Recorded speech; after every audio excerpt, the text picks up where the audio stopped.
This event of the Transfiguration, very familiar to us, which appears in all three synoptic Gospels, not mentioned in John's Gospel for very special reasons, we'll discuss at another time, but mentioned in Matthew, Mark, and Luke.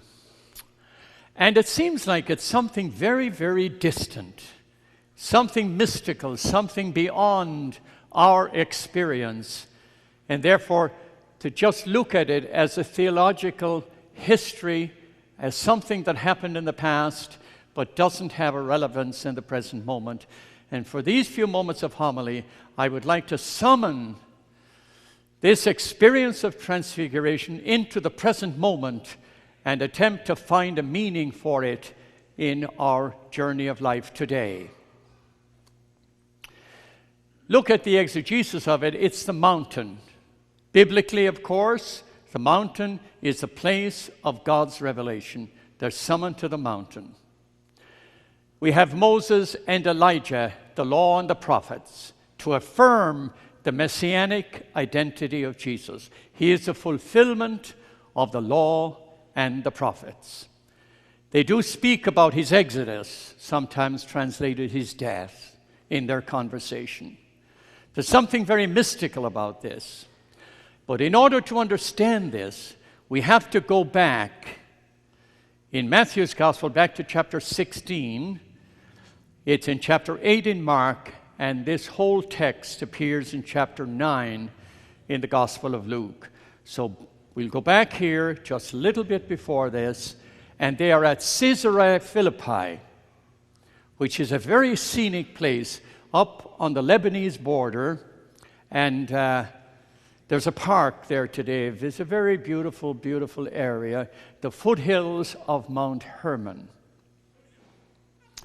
And here you will remember, Jesus says to his disciples, "Who do you say the Son of Man is?" And they say, well, some say you're Elijah, some say you're one of the prophets, and so forth. But he said, "Who do you say that I am?" And Peter answered, he says, "You are the Messiah." And you will remember now that in Matthew's Gospel he said,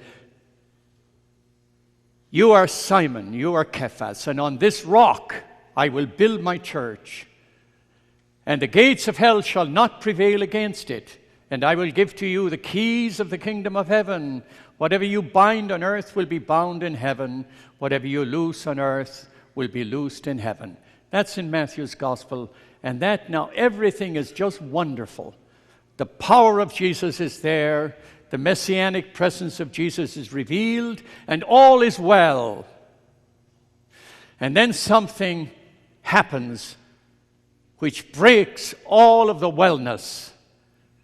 Some major event happens which breaks down all their belief, because Jesus says, "But the Son of Man must suffer. He will be judged unjustly. He will suffer and he will die. And then he will rise again." And Peter says, "God forbid this would happen to you. This can't happen to you. We're riding a crest. This suffering and dying and being judged, this can't happen to you." Jesus says, "Get behind me, Satan. You are a stumbling block. You are thinking like men. You are not thinking the thoughts of God. You're thinking about worldly triumph. And now they are discouraged. The glory moment of the Messiah is somehow crushed, and their spirits are down. And now Jesus says, we'll go to the mountain." And he takes Peter, James, and John up to the mountain to reveal the glory of God and Jesus Christ, to renew their spirits, to lift up their confidence, to teach them that in humanity there is a wonder of God's presence. Unless you attach this transfiguration event to what went before, you will not understand it. They yet don't understand it, but they're beginning to understand it, that the glory of God dwells inside what appears to be merely human. Now, what does this mean to us? In real life, what does this mean to us? Well, let me give you an example of what this really means. Today, we have a disciple of Christ. His name is Paul. He's registered in another parish, but he's attached to Holy Family because he belongs to our gay and lesbian community meeting here every Wednesday night at St. Joseph's Center. Paul is a disciple of Jesus Christ. He's a very holy man. He is now very advanced in his cancer. This week he left the hospital, went home to die. And the times I visited Paul in the hospital, and I blessed him. My prayer over him, that he would be called to the mountain of transfiguration, that he would see that he is a chosen person. In God's providence, he's a blessed disciple. A man who has endured severe judgment, rejection, the misunderstanding of ignorance. Even in his own church, he has been told that he's objectively disordered, and yet he belongs to the chosen people of God. I assured him that his love for his partner was as sacred and sincere as anybody's love, and that somehow his life has meaning, his life has value in the kingdom of God. Forget what the world says, but in the kingdom of God, his life is sacred. He is God's chosen person.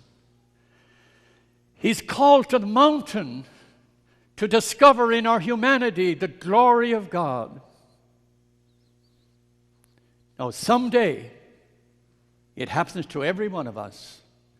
We'll go through darkness, and our dreams will be crushed, and our expectations will be ruined, and darkness will fall upon us, and we're somehow paralyzed inside our humanity. And this is the time when we are called to the mountain of transfiguration, to rediscover that inside the broken humanity, inside our sinfulness and our darkness and our struggles, there is the glory of God.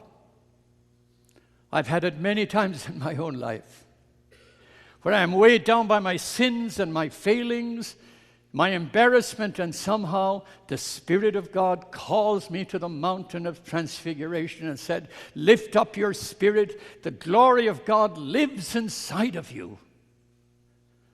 Never doubt the power of God's presence in your life, because ultimately what Desjardins told us is true. We are not human persons trying to become spiritual. We are spiritual persons trying to be human.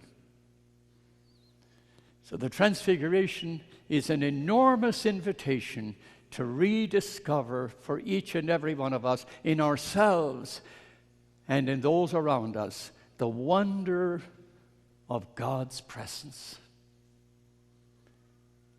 And only when we discover that will our lives ultimately have a deep and profound meaning. Only then can we look at each and every person and say, I can see through the eyes of transfiguration the glory of God in each person. Amen.